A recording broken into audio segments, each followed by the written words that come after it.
제가 고등학교 다닐 때에 학교까지 버스로 1시간 20분 정도가 걸렸어요. 버스가 온 서울 시내를 다 돈 것 같아요. 그러다가 마지막에 학교에 도착하게 되는데 그 1시간 20분 동안 차 안에는 온갖 반찬 냄새로 가득했습니다. 특히 김치 냄새가 하이라이트. 김치는 도시락 반찬의 주 메뉴였습니다. 그런데 그 김치를 어디에 담아오냐면 주로 병에다 담아서 이렇게 가지고 왔는데 당시에 병은 완전히 이렇게 밀폐가 되지를 않았어요. 비닐을 갖다가 거기에다가 넣고 이렇게 막 감아도 김치 국물이 책으로 흐르고 가방으로 흐르고 그러다가 밖으로도 흘러나왔어요. 그 김치 국물이 가방 전체를 갖다가 다 적셔놓는 겁니다. 그러다 간혹 옷에도 묻기도 했어요. 앉아서 가는 학생이 주로 서 있는 학생들의 가방을 갖다가 자기 무릎에다 이렇게 받아주곤 했는데 그때 김치 국물이 흐르게 되면 이게 보통 이게 난감한 게 아니었습니다. 어느 날은 그 김치 국물로 인해서 하루 종일 냄새가 김치 냄새가 온몸에 나기도 했습니다. 김치, 마늘과 젓갈이 어우러진 그 냄새 보통 대단한 것이 아니었어요. 대단한 것이었어요. 진짜. 한국인은 곰을 갖다가 숭배하는 토테미즘 신앙을 예전에 가지고 있었습니다. 그게 신화에 나오는 거죠. 마늘로 배기를 갖다가 벗겨낸 곰이 사람이 되었다. 그게 바로 우리가 가진 신화죠. 이 이야기는 마늘과 친숙한 민족이라고 하는 것을 나타내주는 말이기도 합니다. 외국에서 살다가 몇 년 만에 공항에 도착해서 내리는 순간 마늘 그 냄새가 정말 대단했습니다. 아, 이게 우리 대한민국이구나. 마늘의 나라. 마늘의 나라. 이게 우리에게서 나는 냄새입니다. 이게 없앨 수가 없어요. 전국 어디를 가든지 똑같은 냄새. 이게 바로 마늘 냄새입니다. 마늘이 우리 음식 재료에 반드시 들어가는 것이라면 식후에 반드시 마시는 것이 또 있는데 그게 무엇이냐면 커피입니다. 옛날엔 숭늉 마셨는데 요즘은 커피 마셔요. 우리나라 사람들이 언제서부턴가 커피를 아주 좋아하는 그런 민족이 되었어요. 그것도 식후에 꼭 마셔요. 식후에 꼭 한 잔씩을 마셔요. 요즘은 기호가 바뀌어서 아메리카노라고 하는 커피를 갖다가 마시게 되죠. 아메리칸 스타일 그런 거죠. 거기에 못지않게 커피 믹서를 아직도 끊지 못하는 분들이 대단히 많습니다. 한때 다방에 가면 이제 다방 커피가 이제 유행을 했었죠. 그 다방 커피는 주문을 할 때 어떻게 드시겠어요? 하면 2, 1 혹은 2 이렇게 말을 합니다. 예, 아시는 분만 있어요. 이게 뭐예요? 이게 커피 2스푼에 그 다음에 설탕 2스푼, 프림 1스푼이나 혹은 2스푼. 여기서 나온 게 바로 믹스 커피예요. 믹스 커피. 이게 적당하다는 거예요. 우리 입맛에 2나 혹은 2 이게 적당하다. 이 믹스 커피. 우리나라가 발명한 5대 발명품 중에 하나가 믹스 커피예요. 식후에 마시는 것이 이 믹스 커피입니다. 커피를 마시면 입안에 남아 있는 음식 냄새를 갖다가 사라지게 만들고 따뜻한 커피가 소화에도 도움이 된다고 여기면서 이 커피를 갖다가 마시기 시작했어요. 사실 이게 설탕물이에요. 그래서 설탕물을 먹고 나면 개운치 않습니다. 그럼에도 커피를 마시면 이 마늘 냄새, 김치 냄새가 사라지기 때문에 식사 후에 이 커피 한 잔을 꼭 마시기 시작을 한 것이 오늘의 사람들이 커피를 입에 달고 사는 그 원인이 되고 말았습니다. 요즘 마시는 이 아메리카노, 이거 음료수처럼 마시는 분들이 참 많아요. 커피를 갖다가 어느 커피점에 가면 큰 머그컵이라고 해야 되나? 플라스틱 컵에다가 주는데 거의 1리터를 줍니다. 커피를 1리터를 마시는 거예요. 커피는 많이 마신다고 좋은 것은 하나도 없습니다. 커피를 마실 때는 향과 함께 마셔야 제맛을 갖다가 음미하게 되죠. 제맛을 알게 돼요. 그러니까 물 마시듯이 막 벌컥벌컥 마시면 이게 커피 맛인지 물 맛인지 무슨 음료인지 잘 모르고 마시는 거예요. 카페인만 잔뜩 마시는 거예요. 그러니까 조금씩 향을 갖다가 코로 맡으면서 입안에다가 적시게 되면 이게 입으로 들어가면서 신맛, 그리고 단맛, 쓴맛, 요게 골고루 입 안으로 이렇게 스며들게 돼요. 이게 본래의 맛을, 커피의 맛을 보는 거예요. 그런 면에서 프랜차이저 커피숍에서 파는 커피는 커피의 맛을 제대로 재현하지를 않아요. 가끔 이렇게 길을 지나가다가 커피를 볶는 그러한 커피숍이 있어요. 구수한 그 커피향, 이게 발걸음을 사로잡습니다. 거기서 마시는 커피는 몇천 원 줘도 아깝지 않아요. 집에서 제가 가끔 커피를 볶습니다. 집안의 잡냄새가 이 커피 향 때문에 다 사라져요. 커피의 구수한 냄새가 온 집안에 가득하게 되는데요. 보통 이 냄새가 하루 온종일 갑니다. 나에게도 저에게도 그 냄새가 배는데요. 가면서도 이렇게 커피 냄새가 몸에서 그냥 막 나와요. 얼마나 좋은지 몰라요. 그 향이. 어떤 향수보다도 커피 향이 참 강하다 하는 것을 갖다가 알 수가 있습니다. 유대인에게는 어떤 냄새가 났을까요? 물이 흔치 않아서 목욕도 제대로 못하는 사람들, 먼지가 많아서 발 씻을 발도 제대로 못 씻어서 발에서도 냄새가 많이 나고, 거기다가 온갖 집안에 들어가면 음식 냄새로, 별 냄새가 다 났을 거예요. 쾌쾌한 냄새까지도. 요한복음 12장에 보면은 마리아가 향유 옥합을 깨뜨려서 예수님의 발에다가 부었는데 그 향 냄새가 온 집안에 가득했다라는 말씀이 있어요. 그 집은 마태복음의 말씀에 의하면은 나병 환자 시몬의 집이었어요. 그의 집에선 좋은 냄새가 나지를 않습니다. 거기에는 나사로도 있었어요. 나사로는 죽었다가 살아난 지 얼마 되지를 않았습니다. 전에 마르다는 이렇게 말을 했어요. 주여, 죽은 지 나흘이 되었음에 벌써 냄새가 나나이다. 나사로의 몸에서는 썩은 솜장 냄새가 났었습니다. 그 나사로가 그의 집에 함께 있는 겁니다. 마리아는 너무너무 주님의 은혜에 감격했어요. 그래서 무엇으로 내가 주님께 감사할까 하다가 향유옥합, 자기가 모아두었던 그 향유를 가지고 왔어요. 그리고 그것을 예수님의 발에 부었는데 그 가격이 300데나리온이나 할 정도로 엄청난 금액이었다. 나드향 한 근이라고 성경에 말씀하고 있습니다.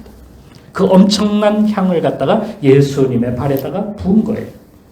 그리고 그녀의 머리털로다가 예수님의 그 흐르는 그 향을 갖다가 발에 흐르는 것을 닦아냈다라고 쓰고 있어요. 그랬더니 온 방 안에 그 향 냄새로 가득했어요. 그날 그 집은 잔치를 벌이고 있었는데 얼마나 그 향 냄새가 그 잔치 분위기하고 얼마나 잘 맞았겠어요. 사실 그렇게 하는 사람은 거의 없습니다. 그 가격이 얼만큼 되는데요. 300데나리온. 300데나리온이라고 하는 것은 노동자가 300일 동안 일을 해서 거의 1년을 갖다가 일을 해서 번 금액이 바로 마리아가 예수님께 나드 향 1한근 되는 금액입니다. 마태복음이나 마가복음의 말씀해 보게 되면 제자들이 이것에 대하여 차라리 그것을 갖다가 팔아서 가난한 사람들에게 나누어 주었으면 좋았으리라 라고 이렇게 따지기도 했어요. 하지만 마리아는 예수님의 그 은혜에 감격해서 내가 무엇으로 이 은혜를 갚을까? 내가 무엇으로 은혜에 보답할까? 하는 마음으로 자기의 재산의 전부를 이렇게 드렸던 겁니다. 아마도 향보다 그녀의 행실이 더 향기로운 것으로 보입니다. 주님은 그녀의 행실이 복음이 전파되는 것과 함께 전파될 것이라 라고 이렇게 선포하셨습니다. 그녀의 행실, 그 아름다운 향기 나는 행실 때문에 말입니다.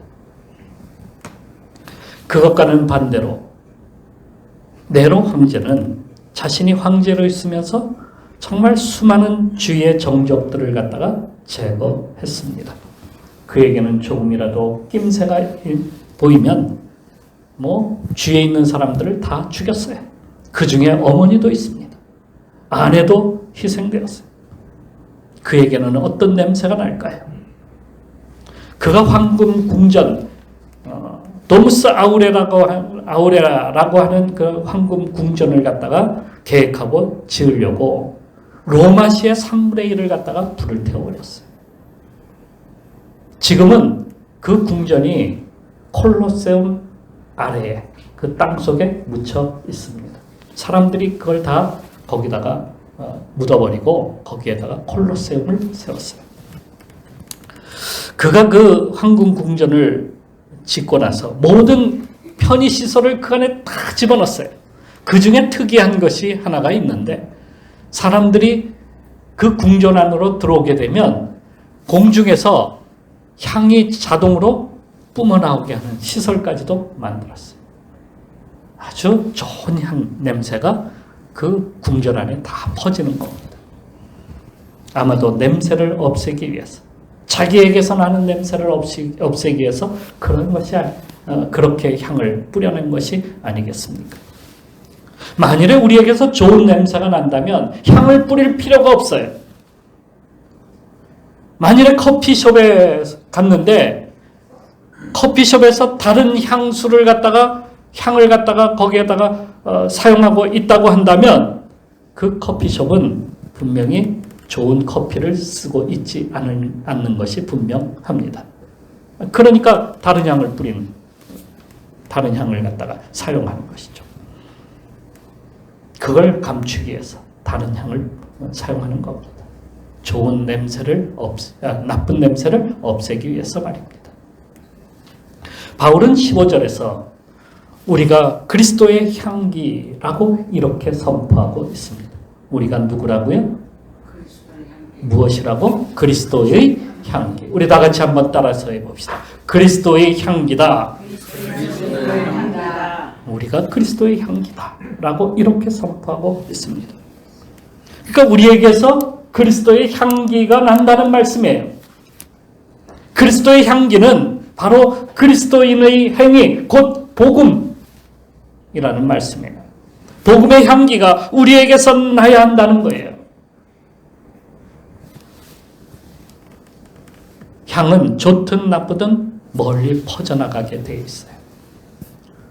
로마 시대 때에 가끔 개선장군의 행렬이 있었습니다. 전쟁에 나가서 대승을 거둔 개선장군이 로마시로 들어올 때에 원로원들이 앞으로 나가서 향을 갖다가 막 뿜어댑니다.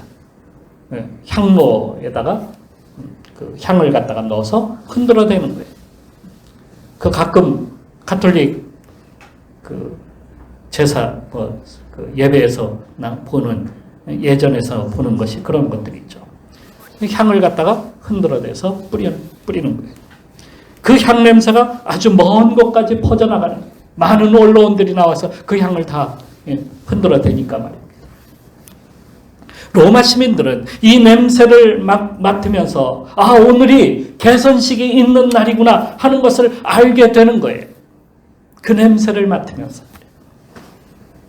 뒤를 이어서 나팔수와 취조학대들이 들어오면서 그날의 기쁨을 나팔을 불면서 피리를 불면서 개선식을 갖다가 장식합니다. 그리고 그 뒤에 전리품을 실은 마차들이 줄을 이어서 끊임없이 막 들어와요. 그게 전쟁에 나가서 빼앗아 오고 얻어온 그러한 전리품들이죠. 그리고 그 뒤를 이어서 포로들이 들어오게 됩니다. 포로들은 지쳤어요. 포로들은 힘들어요. 포로들은 그 음악을 들으면서 생동감이 넘칠 수가 없어요. 자기들은 포로니까. 그리고 뒤를 이어서 개선장군의 휘하 장수들이 들어옵니다. 마지막으로 개선장군과 병사들이 들어오는데 개선장군은 4마리의 마차가 100마리 이끄는 그 마차를 타고 들어오게 되는데 화려한 옷을 입고 머리에는 월계수 관을 쓰고 들어오는 거예요. 개선장군을 환영하는 무리들은 같이 이 축제의 분위기에 휩싸여서 행진을 하는데 어디까지 가게 되냐면 캐피톨리노 언덕까지 행진합니다. 로마 중심부를 거쳐서 마지막에 올라가는 것이 캐피톨리노 언덕이에요. 거기에는 제단이 있습니다. 그 제단에다가 제물을 바치고 자기 신에게 제사를 드리며 이 행사는 끝이 나게 됩니다. 여기서 원로원들에 의해서 뿌려진 향냄새가 도시 곳곳에 퍼져나가게 되는데 그 냄새가 백성들, 시민들과 그리고 거기에 들어오는 모든 군사들까지 그 냄새를 맡을 때는 어떤 냄새일까요?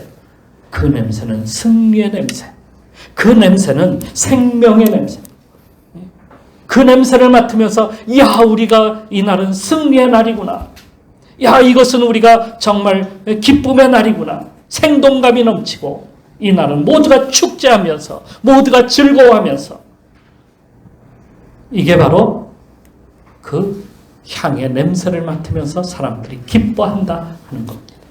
그런데 같은 냄새지만은 그 냄새를 맡으면서 처형장으로 끌려가는 그러한 발걸음, 그 냄새를 맡는 사람들은 어떨까요? 그 포로들에게는 그 냄새가 죽음으로 가는 냄새라는 말씀이에요. 똑같은 향인데, 똑같은 그 향 냄새를 맡는데 어떤 사람에게는 생명의 냄새로 나오지만 어떤 사람들에게는 죽음의 냄새로 나온다는 거예요. 이것이 바로 바울이 복음의 역사가 그렇다는 얘기입니다. 복음을 듣는 사람 가운데 어떤 사람은 복음을 받아서 생명의 그 향기를 맡고 나아가는 사람이 있는 반면에 어떤 사람에게는 복음을 받지 않고 거절하면 그 사람은 하나님의 심판대 앞으로 나가는 죽음의 냄새를 맡고 사는 사람들이다 하는 것입니다. 실은 우리 모두는 죽음의 냄새가 나는 삶을 살아왔습니다. 그 죽음의 냄새, 로마서 1장에는 이렇게 쓰고 있습니다. 모든 불의와 추악과 탐욕과 악의가 가득한 자요, 시기, 살인, 분쟁, 사기, 악독이 가득한 자요, 수군수군하는 자요, 비방하는 자요, 하나님께서 미워하시는 자요, 능욕하는 자요, 교만한 자요, 자랑하는 자요, 악을 도모하는 자요, 부모를 거역하는 자요, 우매한 자요, 배악한 자요, 무정한 자요, 무자비한 자, 그들이 이 같은 일을 행하는 자는 사형에 해당한다고 하나님께서 정하심을 알고도 자기들만 행할 뿐 아니라 또한 그런 일을 행하는 자들을 옳다 하느니라. 로마서 1장 29절에서 32절 말씀에 이렇게 쓰고 있습니다. 아무리 많은 재물을 가지고 있다 할지라도, 아무리 좋은 향수를 갖다가 많이 가지고 그것을 사용한다 할지라도, 집에 가면 좋은 냄새를 풍기는 그러한 집이라 할지라도, 차를 타면 방향제가 뿜뿜 뿜어나오는 그러한 차를 타고 다닌다 할지라도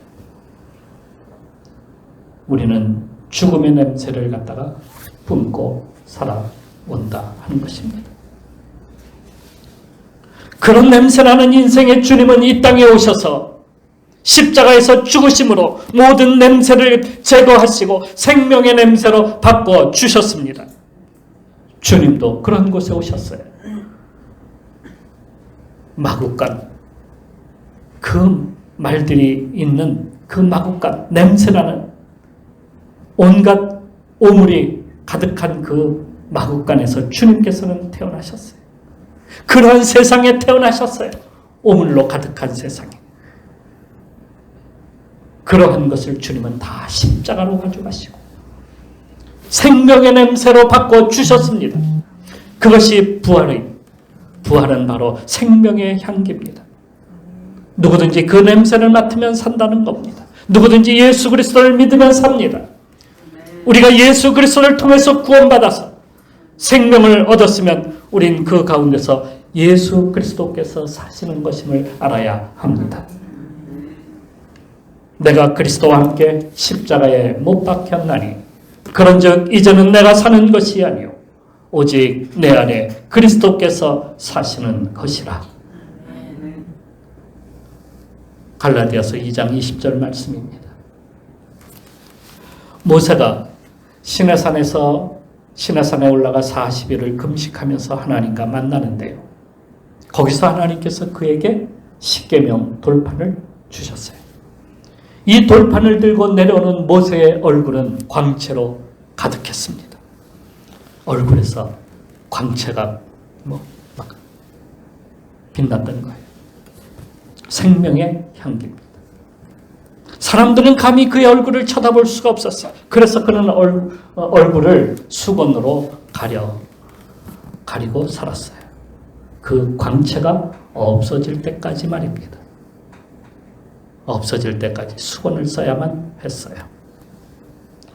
보통 우리는 이것을 아우라라고 이렇게 말을 합니다. 우리 속에서 발산하는 영혼 에너지인데요.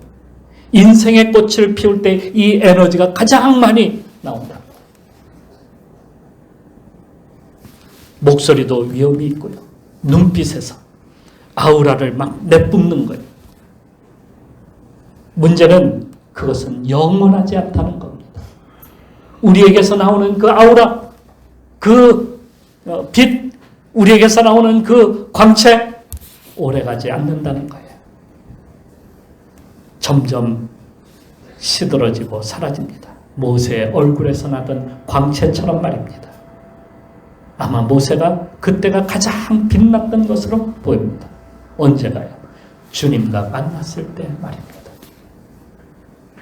그러나 그리스도를 만난 사람들은 그 아우라가 영원합니다. 영원한 생명이 그 가운데 존재하기 때문이에요.